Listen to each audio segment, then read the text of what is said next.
হাতিয়ারা গোপালগঞ্জের এক পরম শান্তির জনপদ, যেখানে ভোরের শঙ্খধ্বনি আর মেহনতি কৃষকের কোলাহলে এক অপূর্ব প্রাণের স্পন্দন পাওয়া যায়। এই মাটির প্রতিটি মানুষের হাসি কান্নার সাথে যার নাম নিবিড়ভাবে জড়িয়ে আছে, তিনি বীর মুক্তিযোদ্ধা এম.এইচ. খান মঞ্জু। প্রিয় হাতিয়ারাবাসী, আসসালামু আলাইকুম। হিন্দু ভাইদেরকে নমস্কার। আমি বীর মুক্তিযোদ্ধা, সাবেক এমপি, সাবেক জেলা চেয়ারম্যান, সাবেক প্রিন্সিপাল। আমি আপনাদের পাশের গ্রামের সন্তান। 1988 সালের সেই সোনালী স্মৃতি আজও হাতিয়ারাবাসীর মনে অম্লান, যখন তার হাত ধরেই এই জনপদের যোগাযোগ ব্যবস্থায় প্রথম আধুনিকতার ছোঁয়া লেগেছিল।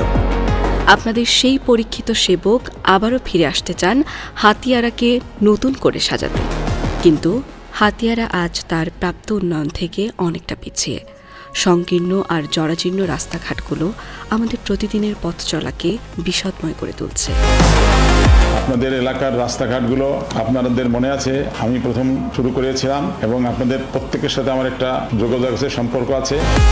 কৃষি নির্ভর এই জনপদে ফসল সংরক্ষণের জন্য নেই কোনো কোল্ড স্টোরেজ বা হিমাগার, ফলে ঘাম ঝরানো ফসলের সঠিক মূল্য না পেয়ে ক্ষতিগ্রস্ত হচ্ছেন আমাদের কৃষক ভাইরা।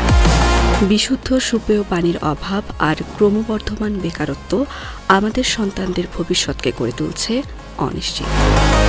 হাতিয়ারার সংখ্যাগরিষ্ঠ সনাতন ধর্মাবলম্বী ভাইদের ধর্মীয় অনুভূতি ও ঐতিহ্যের প্রতি সম্মান জানিয়ে এম.এইচ. খান মঞ্জু এক বিশেষ পরিকল্পনা হাতে নিয়েছেন। উপরওয়ালা যদি আমাকে সুযোগ দেন আবার আমি এমপি হতে পারি, তাহলে আপনাদের যে কাজগুলো বাকি আছে আমার নলেজে আছে এবং আমি সব প্রবলেমগুলোর সাথে আমি পরিচিত।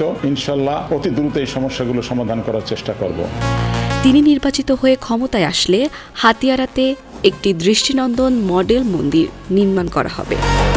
এই মন্দিরটি হবে এই অঞ্চলের ভক্তি ও স্থাপত্যের এক অনন্য নিদর্শন।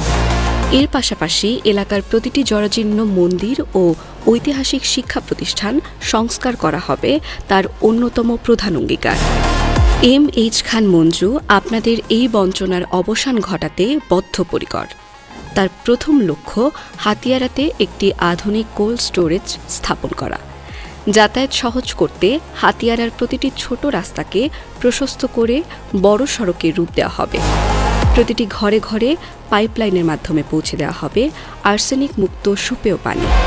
বেকার যুবকদের জন্য স্থানীয়ভাবে কর্মসংস্থানের বিশেষ প্রকল্প গ্রহণ করা হবে তার আগামীর অন্যতম অগ্রাধিকার। হাতিয়ারার আমূল পরিবর্তনের জন্য সেই অভিজ্ঞ নেতা বীর মুক্তিযোদ্ধা এম.এইচ. খান মঞ্জুর ওপর আবারও আস্থা রাখুন। আপনাদের সোনালী ভবিষ্যৎ আর একটি বৈষম্যহীন আধুনিক হাতিয়ারা ইউনিয়ন গড়তে আগামী নির্বাচনে হরিণ প্রতীকে আপনাদের মূল্যবান ভোট দিয়ে জয়যুক্ত করুন।